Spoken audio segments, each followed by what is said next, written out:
greatest podcast on the planet. I am one of your co-hosts, Cody Morris, or the Bulldog. And I'm Adam, Cody's dad, also known as Rabbi Mo. And you might be wondering, oh, it's not a split screen right now. No. Well, that's because I am back home in the beautiful state of Colorado. And here we are. We're here together. Together for you, to bring you a scintillating time of sports discussion and other stuff. Does that mean it'll be better?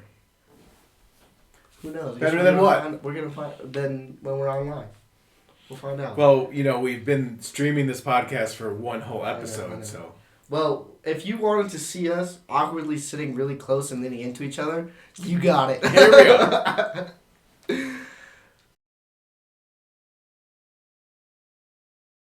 But here we are. So as we normally do, we start off with the question of the day. Are we calling it still question of the day? Right now, it's the question of the bye week. The question of the bye week. Oh. I like that. Bye week. Bye week. You think about things. You reassess over the bye week. I like nice. that. That might be the new name of the segment. Okay. Question of the bye week. Assess bye week assessment. Well, we'll workshop that. Why don't you comment? What do you like us calling? Let's get to whatever the question is. Okay, all right. Let's talk about sports, shall we? That's what we're here for. Question of the day. We sit here on the precipice of the game. Ohio State and the team from the school up north of Ohio play this Saturday. You're probably listening after this game has happened, and hopefully the right team has won. But our question is, there's been a little controversy that you may have known, that the coach for that team up north of Ohio is not allowed to coach. I mean, I would really like you to be less biased. Why? I'm not a journalist. I'm a podcaster. Okay, all right. I'm going to be less biased for you folks. Because I've been living in the environment of Ohio State versus Michigan. I'll say the name. I have no business being in that territory. It is intense. So You're tired not of it, taking any sides here. Now, continue your question. If you don't know, I am not an Ohio State grad myself. I am the product of an Ohio State union. So I have grown up in Ohio, so that's my allegiance and why I feel the way I do about Ohio State and the school to the north. It's a weird way to put it, but okay. Okay. Anyways, our question... Dude said product. Right. Okay, get the question out. Our question is, does Jim Harbaugh's... I know it's... Dude, he's so... Alright, do you want me to say the question? The question is, will Jim Harbaugh's absence impact the game? Go. You may answer first. Yeah. Unbiasedly, just based on facts. After the announcement came out that he was going to be suspended, Michigan went into Penn State and won the game. And from what I saw, the whole team was fired up. They were wearing shirts pregame that said pretty much free the man, even though he probably is in the wrong. That's not the point. The assistant coach, all the He's coaches, not really persecuted. All the coaches are pulling for him. The whole team's pulling for him, and it kind of brought them together even more. So honestly, I don't know what it'd be like if he was there, but they might play better, and it's in front of the home crowd. The home crowd will probably be joined around the absence of him. I think that'll definitely come up during the game a lot. So, I'm going to agree with you on this for different reasons. I don't think it matters because he's not suspended from being the coach of the team. He's there every other day. He's game planning. It is the biggest game always of the year in both teams' schedule. I don't think it changes the game management. For the 3 hours that the game happens, I don't think it makes a difference. However, it leads to me to a bigger question that we talk about all the time. Do coaches matter? And I think coaches are huge. I think they, I don't know. I'm fascinated by them, and I think they're really significant to how teams and organizations and franchises perform and do their thing. I completely agree. I've lived it. You agree? Yes. Most of our viewers know here. During high school, I went through three coaches in 4 years, and most of my teammates would agree that our ceiling No. Yeah, our ceiling would have been a lot higher if we had the same coach for two of those 3 years that we were together, and that last year was kind of just what the frick. So I definitely think we could have been better as a team.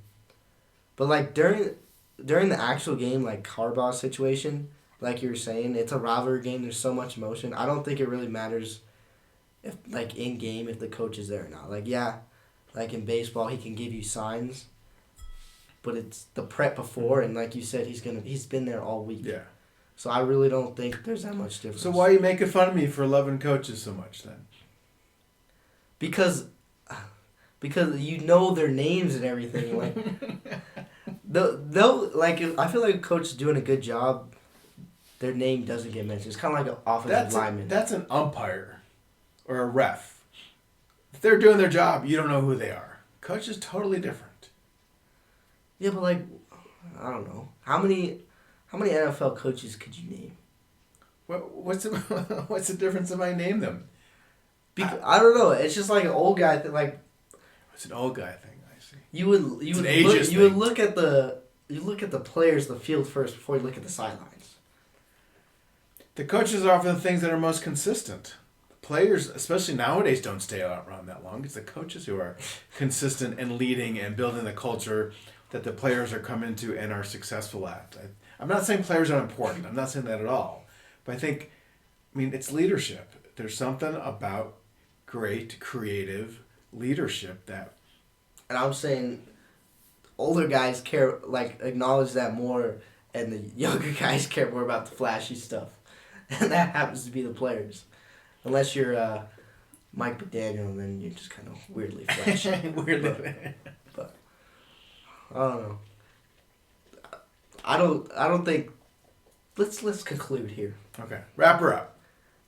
I don't think Harbaugh's absence, is going to impact the game because it's a rivalry game. There's so much emotion. He's been there all week. Do coaches matter? Yes. Do older people care about them more? Yes. But at the end of the day, coaches aren't playing the game. So. There you have it. There's the question of the bye week, or whatever we're calling this. Are you not going to conclude your part? Oh, I get to conclude too? Well, yeah, that's the whole point of the segment. We each have our own takes on the question. Okay. What's your take? My take is, I told you, I don't think Harbaugh's absence matters this week. If he were leaving for good, like there's a lot of rumor he is, I think that'll really negatively impact Michigan's program. So coaches do matter hugely. Harbaugh's presence, not so much this week. So you're more worried about the future.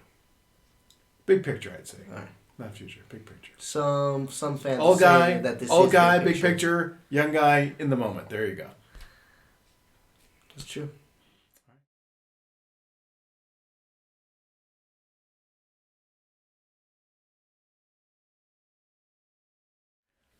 Our next segment on the Mo Zone.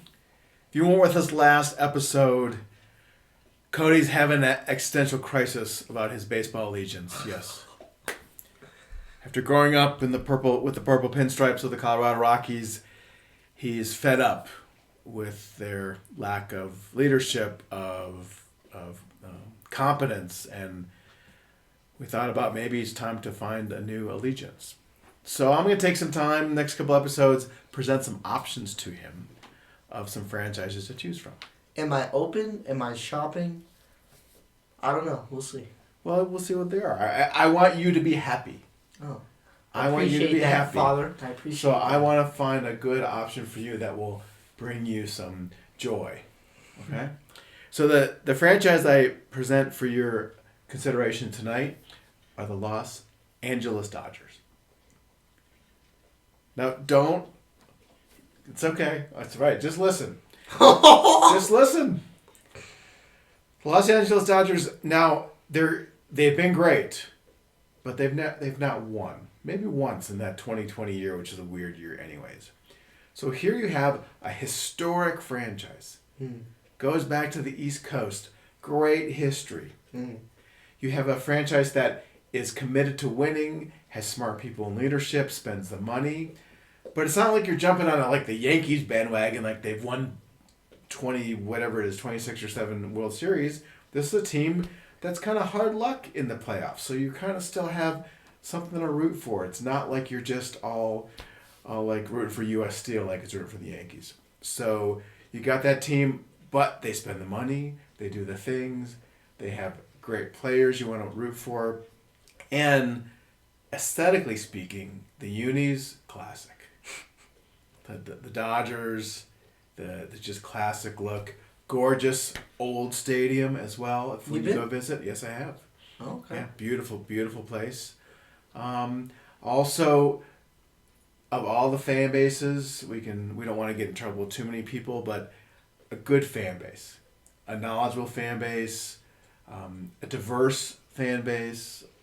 I think you could do a lot worse than the last Los Angeles Dodgers. What do you think? What questions do you have? What thoughts do you have? My question is to you. You really think that where do you think they rank in like Yankee like when? in like annoying fan bases, big market teams? Where do they rank after the Yankees to you? As far as they rank after the most annoying fan base is easily the Chicago Cubs fan base. Okay, well, like in my mind. Sorry, Cubs fans, not really, but I don't think we have any Cubs listeners. Okay. Anyways. We won't now, for sure. In my mind, the Dodgers are right after the Yankees in, like, big market.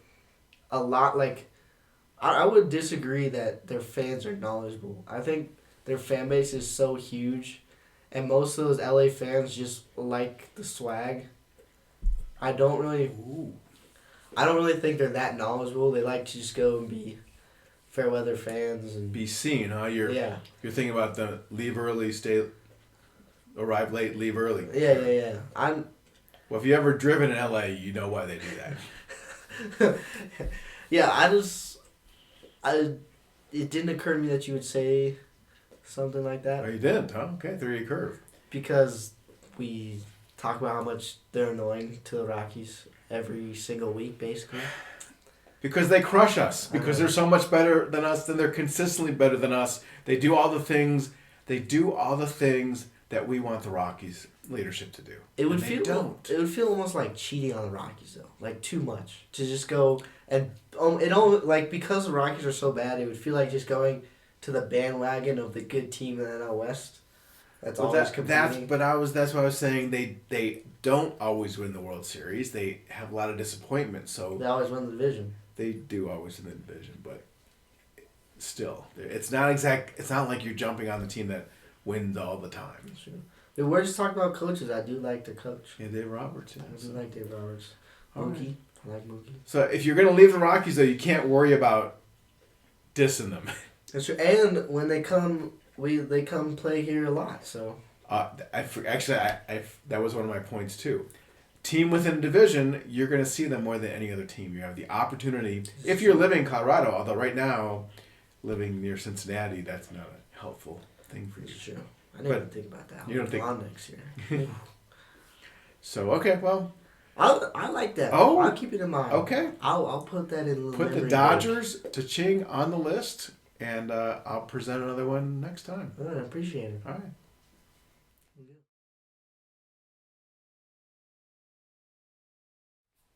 All right, folks. For next segment, I'm very excited for, because earlier this year, I failed to make the club baseball team, which I'm still very pissed about, but that's a story for another time. Anyways, to fill that competitive hole that I had, I decided to join a little competitive frisbee, a little ultimate frisbee. Let me tell you, this sport is a hidden gem. Mm-hmm. I know you play it at 6 points. Well, that's where we first played. But 6 Point Sports Academy, afternoon special. But you don't have like the older teenagers just kind of ganging up on the younger guys. No. This is real. Yeah, it's more a little even playing field. But it is so fun. I've enjoyed every minute of it. And I would like to educate my father over here about some terms, some terminology. So when he comes to visit me next spring, he can drop some knowledge on the sideline. Drop some knowledge. I want to come run with you. All right, so did you say that like in basketball? Like running with you for ultimate? Can I come run with you? No. No. How do you say it? If I want to come. Like a pickup Flick game? with you. Yeah. Flick with you. No. No. No. I don't know. I've never What's played the term? Like what do you mean? Like when you go on the basketball court and you go and pick up, say, I want to You run. want to meet up and throw a frisbee? No, I was like, if there's a bunch of guys playing, I was like, can I run with you? You might say. Yeah. Would you say can that I hop frisbee? in? Can I get next up? Can I run with you? I got next. Or can I run with you? That's the hoops thing you do pick up. Is there an ultimate way of saying that? I don't know, cause like we're already like competing as a team. Okay. So like if somebody, I'll be on the side, but like you need a sub or like anybody need a break. I'm not really asking to play. All right, they don't have that. Okay. Yeah, I mean they definitely do, but I haven't experienced it. Okay, so that'll be next episode. Next episode. That term. All right. All right. Here we go. Terms. We're starting off easy. Can you tell me what a pole is in Ultimate Frisbee? Pole, yeah. Pole is the kind of kickoff when you start the Mm-hmm. after a team has scored their goal. Do they call it a goal? Mm-hmm. Okay. No, touchdown. Touchdown. Mm. Wait. Touchdown. No, that's in frisbee football. Goal. I mean, I think it goes both ways. I think it's a goal. You think it's a touchdown? I think it goes both ways. Pole, yeah. Pole is the. I know that. Okay. All right. Score one for Rabbi Mo. If one team were to tell the other team hold line, what does that mean? Ooh. That would mean they would have to hold line. Yes, they would have to hold line. That means they would freeze on the spot because someone's got to go to the bathroom. Close. Close. Not really. Oh. So it's when you're about to pull. Mm-hmm. Usually, if you're playing man, you gotta like count off because you're lined up 7 on 7. Mm-hmm. So the team who's pulling, who has the frisbee, who's gonna kick off, has to set up man defense. So they have to count off based on who's over there. Okay. And so to make it like Ultimate Frisbee is a lot about sportsmanship and like playing the game fairly. So in order to make it easier for the team to decide who's on who, you have to the receiving team has to hold line. Basically, they can't be moving around. They have to stay still, so it's easier to count off. So they have to stand. You're telling them to hold line. Yeah. So you can get your defense matched. Yeah. Which I think is kind of nice. I like that. Because like you don't have to do it in zone, obviously, because you're not on a man. Yeah. But I'm sure at more advanced levels. Do you play zone? Yeah. We play zone. Okay. You play zone more in wind because it's hard to get the frisbee flying in the wind. But good strategy to know. Yeah. Okay. Right, hold line. Okay, we got next. Pull, and hold line. I think 1 for 2. This might be the hardest one. Do you want me to go to the next one? No, bring it on. Let me end feeling good about myself. What is a strike? What is a strike in Ultimate Frisbee? I can give you a little add-on hint if you need it. A strike is an attempt with the frisbee directly into the end zone. So the extension is it's a strike cut. A strike cut. So someone right near you is cutting near you because you're stuck and you need to get the frisbee to them. It's actually not a bad reading. Uh-huh. But basically, out of the handlers, which is like the back guys who touch the frisbee a lot, somebody will be whoever is holding the disc. Sorry, I don't know how else to visualize. I'm learning too. Okay, if somebody usually like stall 4, they'll look for a reset, which is like another handler on that line of the 3, and usually, when one of the handlers will cut up line, and like it's called a strike. Well, no, there's an upline cut too. No, upline. He's new, so he's strike, learning it too. Strike is when they like cut to the front cone, and like you have the frisbee. Well, this doesn't really work on camera, but like you cut. Okay, I don't really know how to describe, but like he needs to get a short pass off, so the other handler who doesn't have the disc does like a little diagonal cut in front of him or behind him. But up in front of him is upline, so it's got to be behind him. No, but like I think I win that one. It is a good description of it, but like, we'll yell strike on the sideline when somebody is cutting to the front cone, which is like of the end zone. But we'll also yell strike when he's cutting behind him. But there's also, we'll yell no up line when somebody's cutting up line. So I don't really have an answer for you. I thought I understood this game. I don't. I mean, if my captains watch this video, they'd be pretty pissed because we spent a whole semester on this. Well, I guess the test is not that you can explain it, but you can do it on the pitch. Okay. All right, give me. Let's do the next one cleaner. Okay. If someone on your team says force flick, what does that mean? Force on my own team says force flick. That I'm going to go grab the other team's guy with the frisbee and get in his face. I can't do that. I gotta give him distance. I'm going to go. No, that's not true. You can't be like right on him, but like people got really close. Yeah. Yeah. Well, I'm gonna go force him to flick it. What does that mean? I'm gonna force him to flick the frisbee. First of all, I guess this should have been one of the questions. Flicking the frisbee means you're doing a forehand. No, yeah, forehand. Oh, he's got more than one way to throw at the frisbee. So that's forehand is a flick. Flick. Then you have the backhand, which is like the toss. Yeah, the toss. Yeah, front hand toss. Yeah. Okay. Force flick. So if you're forcing flick, then basically you're standing on. You're taking away. You're taking away the toss. There we go. This dude's a quick learner. Look at him. Hell yeah, that was a terrible one. Hell! Oh, sorry, Rocky. So you're basically standing on his toss side, so he has to force. You're forcing him to throw a flick. Can't even see my hand. Yeah. Okay. So then basically, the extension of this is the guys downfield who are guarding are standing on the opposite. Know what they're getting. Standing on the opposite side of the man. So they're basically squishing the offense. You see what I'm saying? Yeah. Because if they're standing they're narrowing how... Yeah, so it's like this. They know how they're going to throw it. Yeah, and like anytime... Yeah, okay. For simplicity, yes. That is force flick. All right. And for your last one... I think I'm 3 for 4. That's arguable. What is a scoober? Can you spell that for me, please? I went for Scooby-Doo and said SCOOBER. It could be scuba dive would be SCU, but I went for more fun with Scooby. Do you know what scuba stands for in scuba dive? Do you? I do. It actually stands for something? Yes. Self-contained underwater breathing apparatus. What the fuck? You pulled that one out of your ass. No, that's real.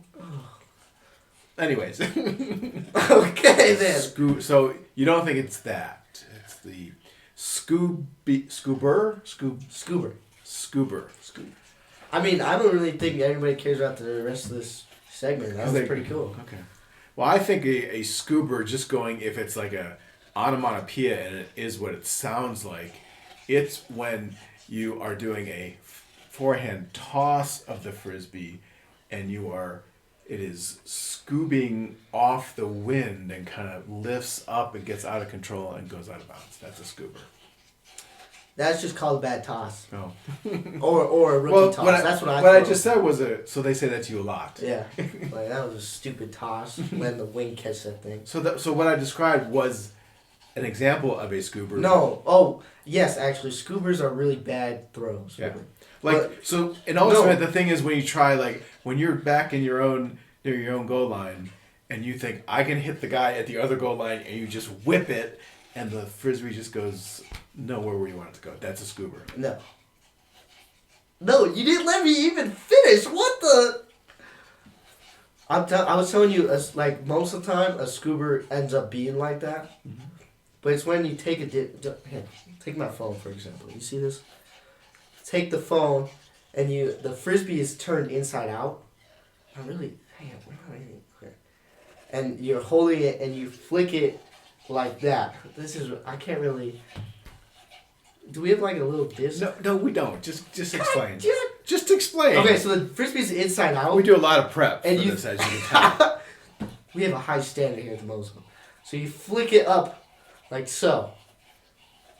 And so like the frisbee is like flipping over itself as it throws, and it's usually used to go, like your mark is like this, it's usually to go over him, and it usually just ends up flying off. But it always ends up as a bad throw. No, like it does work sometimes, but it's only for the pros. Oh, so sometimes it's used derogatory when you try to do something that you can't No. really do. You just said No, but I'm saying the scuba usually ends up being a dumb like last minute huck, hope somebody catches it throw. You just But said it's a type. It's like a type of throw though, like how you. Well, that's not what you said. Tell us. You tell us what he just said. You didn't let me finish. He said when you throw, when we the rookies, the freshmen do a bad throw, they call it a scooper. No. I said most of the time, even the vets when they do that, it's usually a bad throw because of the last second huck, and you're just kind of hoping something happens. So okay, let's have some clarification on this. A scooper is a particular way of throwing the frisbee. Yes. Yes. And most of the time it ends up not working well, but sometimes it may. How come you didn't get that first time? Because you didn't say that to begin with. Because you didn't let me speak. Golly. It's on video. All right, we'll see. Our listeners will tell us. Well, this started great. It ended not so well, but we'll probably do it again. I'm gonna Unless you hated it. underwater breathing attack this episode. Frick. All right, next segment. Let's go.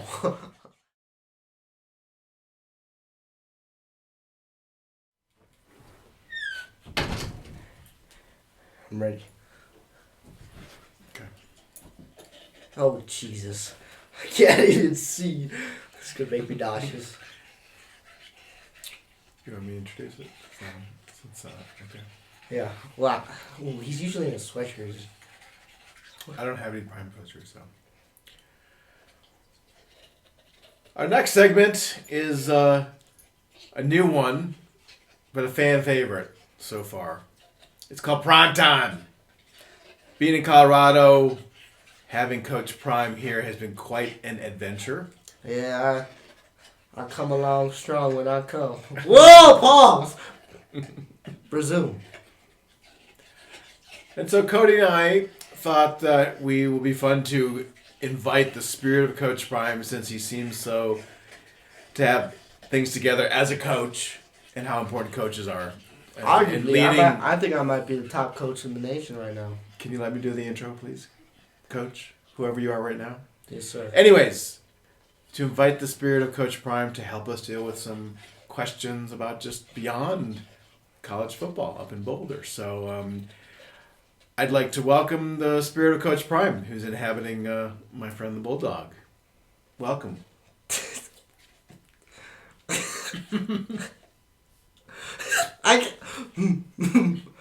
Yeah, he's okay. When I'm talking, he's fine. When it's his turn, he can't do anything. So, Coach Prime, Coach Prime, thank you for having me here. Thank you. You didn't let me finish. All right, go ahead. Go ahead, sir. I came here out of my day for this. Let's go. Are you ready for the question? Coach Prime, in a few days, many of us, including myself and Bulldog, are gonna. Who's this fellow Bulldog? He's a goat in his own right. So, kind of like you are. We're gonna all have hopefully the opportunity to enjoy Thanksgiving with friends and family, and we'll have just an incredible abundance of food and choices before us. I'm just curious, Coach Prime, how do you approach that Thanksgiving table? What is your approach? What is the wisdom you like to enable as you go and enjoy your Thanksgiving feast with Shador and the rest of the family? Let me tell you something, sir. The feast begins when you leave the car. Okay? You have to strut your way to that door and ring that doorbell and knock it however you treat your person. You have to come in with the attitude that you're going to devour what's on that table. You're going to show that person some respect. And you're going to be ready to feast when it comes dinner time. Now, you may have to wait, but you're going to be judging the table that whole time. Everybody else is chit-chat, enjoying appetizers. You're going to be on the grind, scouting out how you're going to attack this meal. Okay, now when it comes to time, about 7 o'clock, you're going to be ready to go. You're going to have your eye black on, your bandana. You're going to be ready to feast, sir. Okay? Now, you might say, oh, let's go for turkey because it's the protein. Protein is the biggest mistake, okay? Please take notes. All I do is speak the Bible. Speak the truth. Speak the truth. That's what I was. Amen. That's what I was looking for, but I don't make mistakes. Okay. Now, first, you put some collard greens on the table. Gotta have that, the greens. Okay. Then you put some mac and cheese, get some milk, make them bones strong so you can tackle them boys. And then there's not protein in milk. There may be, but it's mainly for potassium in the bones. Did you just question me? I did. While you invited me on this show and now you're questioning I'm not allowed me? to ask questions, Coach. I'm in the middle of speaking right now. You do not interrupt I someone on my power. I want to understand your wisdom. Okay. I want to understand it. I want to bask in it. I want to imbibe it as deeply as possible. I just want to make sure I understood. Okay. Now we resume with the meal. Milk. Tradition. Then you go for the stuffing because the stuffing gives you all the other good stuff that did not come to my head, but it's just equally as important. And then you can finally go for the turkey to bring it home strong. After you go for the turkey, then it's time to go in for the dessert. Now, this is crucial. In between the time period of when you're digesting before dessert, you need to make sure you hit them laps, you hit them push-ups, okay? You got to be ready at all times because you got to go out there and dominate. Final meal, got to say your thanks to the chef. Make sure you go for the sweetest one so you can be the sweetest to your family. Sweetest chef? No, sweetest dessert. Oh. Sweetest dessert, sorry. Misspoke. Wow. That's how my Thanksgiving is going to be a just different experience with that perspective, Coach. So anytime, sir. Thank you. Anytime. Have a blessed day.